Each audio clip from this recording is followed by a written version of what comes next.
we're going to take a look on how to create a site.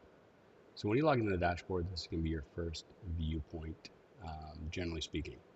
What we need to do is we're going to go over to Sites and Clients, and we're going to click on Site List. From the Site List, we're going to create a new site. Inside the new site, we're going to see a lot of different tags that we have. Right now, we're just going to leave it as client. A client for us means that it is a site that is not associated with a master site. It is not a master site in itself. When we talk about master sites, we'll get into the concepts a little bit more later on. But what we mean is a multi-site has child sites underneath it, which we call subsites. A site is designated as one of those child sites, which means it has a multi-site association with it. And a client is a standalone. There is no association. When we look at the company information here, we're going to give our new company a name. And this one I'll call Acme Corp. Unique IDs inside of the system. The way that we designate unique IDs inside is if I create a site first, it'll be 1. You create a site 2.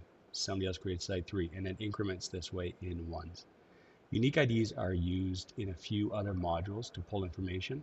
Also, a lot of companies actually designate unique IDs on how they reference the company and not so much the company name. For example, if we had 1,000 Home Depots inside our system, all named Home Depot, they would be using this door number for their association. So for Acme Corp, we'll go ahead and we'll just name this Acme Corp 01. The time zone that we're going to use, we're going to default to the time zone that is in our back settings.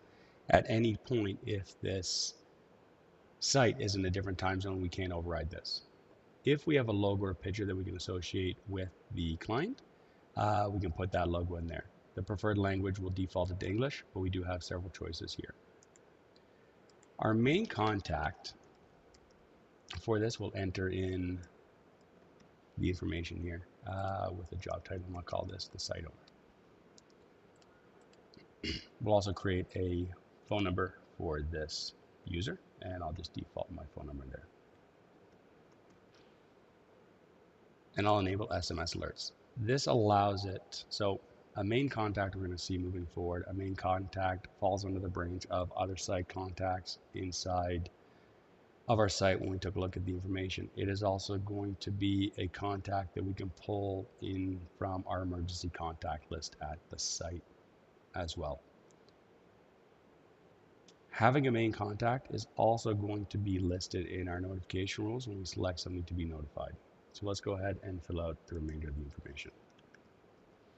So I will use my email address here, and the address that we're going to give is going to be a location for our site. And right now I'll just default this to an address here inside of Quebec.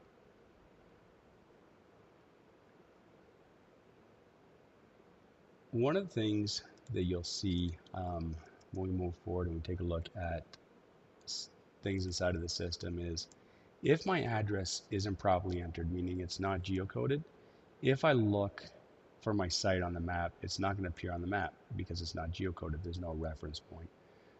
If I go to do a geofence, and we'll look at this inside of the site, well, my site isn't going to appear on the map because why? There's no geocoded address. That being said, we do have tools in place to run at the site list a geocoding script to fill out the remaining information if we need to that's in there. For that right now, we'll just leave it as is, and we'll explain that a little bit further in other videos. Zones and groups, we won't worry about the association right now, but basically what this does is I can flag these, and there's other ways to do it as well. I mean, I can do it directly from the zone and bring in the site also. But a zone just means I'm going to put a grouping of sites together inside of a zone. One site can belong to many zones at the same time. And this works with notification rules and a few other things that we're going to take a look at inside of the portal. And we'll take a look at those in other videos. Employee relations, sales representative, account representatives, this is internal information. You can enter this in or not. Again, it's internal for the client. Searchable tags becomes very, very interesting. I'll add a tag not Acme, but let's say Acme Corp is in metal. Okay, so they manufacture metal. Or let's say they're part of a group. Let's say the group is owned by Acme HQ or anything like that. I can flag searchable tags here. So when I use my search filter here, when I search the tags, it's going to pull out all those sites that have this tag in there. Website, birthday, and remarks, again, all internal field. And once we've done this, we'll save our site. Once we save our site, we're now in this viewpoint.